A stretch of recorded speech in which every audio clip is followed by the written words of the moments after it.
Before this, Zemo had already leaked two key pieces of information. One, the real psychologist had been found dead, and two, Bucky was being framed. Because he knew there was one man who would realize he'd wronged Captain America and would definitely break the accords to come help. And just as he predicted, Zemo soon found himself face to face with the three key players in this grand drama. After all his meticulous planning, he could finally observe Steve Rogers up close. I've thought about nothing else for over a year. I studied you. I followed you. But now that you're standing here, I just realized there's a bit of green in the blue of your eyes. How nice to find a flaw. Zemo's words here carry a hidden jab. The world sees Captain America as flawless, but even he has a weakness: his personal attachment to Bucky. Steve quickly deduces that Zemo is Sokovian and tries to ask who he lost in the tragedy. I lost everyone. And so will you. An empire toppled by its enemies can rise again. But one which crumbles from within, that's dead. Forever. Again, Zemo's line is a clever double entendre. The empire that collapsed from within not only refers to Sokovia, but also hints at the Avengers, on the verge of imploding. Then comes the infamous tape, footage of the Winter Soldier killing Tony Stark's parents. At this point, Zemo's goal couldn't be clearer. Even though everyone present realizes he's trying to pit them against each other, the fight is inevitable. Tony. Quick sidebar. When exactly did Steve find out Bucky killed Tony's parents? Well, the movie never gives a clear answer. Back in The Winter Soldier, Steve learned from Zola that Howard Stark died in a Hydra ambush, but Zola never named the assassin. Steve likely confirmed the truth only after subduing Bucky and hearing it from him directly. But by then, the window to tell Tony had already passed. Bucky, who was mind-controlled, wasn't at fault. Tony, overwhelmed with grief, also wasn't wrong to seek revenge. But then there's Cap, the only one who could have stopped it all. Yet because of one crucial gap in information, that one chance at peace became the final straw that broke everything. Yes. It was a trap so transparent that everyone could see it, yet it still unfolded like an inescapable tragedy.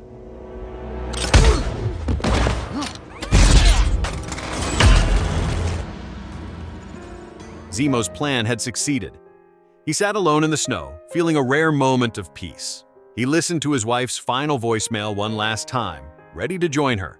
But just then, someone appeared behind him. The Prince of Wakanda, Black Panther. He had followed Tony all the way here and silently witnessed everything that happened. What followed was one of the most iconic dialogue scenes in the film. My father lived outside the city. I thought we would be safe there. My son was excited. He could see the Iron Man from the car window. I told my wife, don't worry. They're fighting in the city. We're miles from harm. When the dust cleared and the screaming stopped, it took me 2 days until I found their bodies.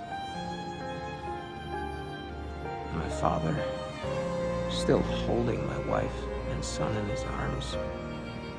And the Avengers, they went home. I knew I couldn't kill them. More powerful men than me have tried. But if I could get them to kill each other... Zemo offered his apologies to the King of Wakanda. He didn't resist T'Challa's revenge. But having gone through his own journey, Black Panther chose to sheath his claws. Vengeance has consumed you. It's consuming them. I'm done letting it consume me. Tell that to the dead. He stopped Zemo from pulling the trigger, because what he needed now was justice, not vengeance. And so Zemo was imprisoned. Though none of the Avengers lost their lives in the Civil War, the damage was done. Despite Steve preventing the final blow and Tony and Bucky standing down in the end, the Avengers were shattered, a level of devastation they had never experienced before. and one that would echo all the way into Infinity War. And so, Zemo lived on, behind bars. In the blink of an eye, 7 years passed. By the time of the Falcon and the Winter Soldier, 2 of the 3 men on that Siberian stage had already left the screen. Even the prince who once stopped him with words was gone. Zemo, who once thought he'd rot in prison forever, received a rare visit on this day. Желание. Живой. 17.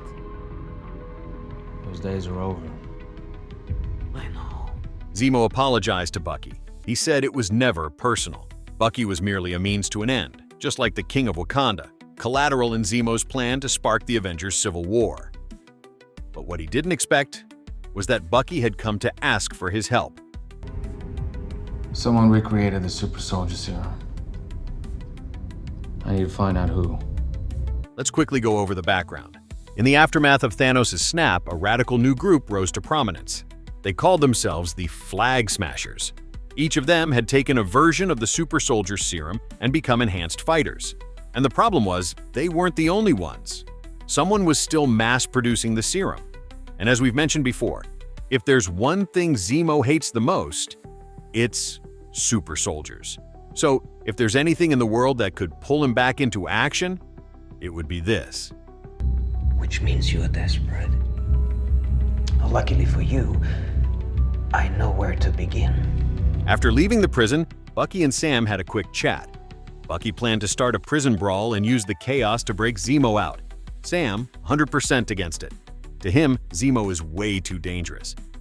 He's like, man, you and I can barely control ourselves. And you want to set him loose? Where do you think we are? Shawshank? Whoa. Whoa. Hey, what are you doing here? I didn't want to tell you because I knew you wouldn't let this happen, okay? What did you do? We need him, Sam. You're going back to prison. If I may. No! But what's done is done. Sam had no choice but to hear Zemo out. Zemo first went home. From a garage full of luxury cars, he picked a few items. Then he took Bucky and Sam to his private jet, where his loyal old butler was already waiting. So all this time you've been rich? I'm a Baron, son. My family was royalty until your friends destroyed my country. Tell me this man isn't the Sokovian Bruce Wayne. On the jet, Zemo shared what he knew. In the Indonesian archipelago, there's a lawless island nation called Madripoor, a city overrun by gangs. No rules, survival of the fittest. If there was any place to gather intel on the serum, it'd be there. If Zemo was ever Sokovia's Bruce Wayne, then now he must journey into his own dark Gotham. And of course, he even gave Sam a fur coat to look the part. To infiltrate the underworld, Zemo needed Sam to pose as a well-known villain, Smiling Tiger, a top enforcer for the power broker. He even has a bad nickname. Hell, he does look like me, though. As for Bucky, that was easy. He just had to act like the brainwashed Winter Soldier again. Their first stop was a local gang boss. To test their identities, the bartender served Sam a snake gut shot, Smiling Tiger's favorite. Sam had regret written all over his face, but he downed it anyway. As for Bucky, proving he was still the Winter Soldier, that just took a bit of stage fighting. Zini soldat. Spirot в атаку.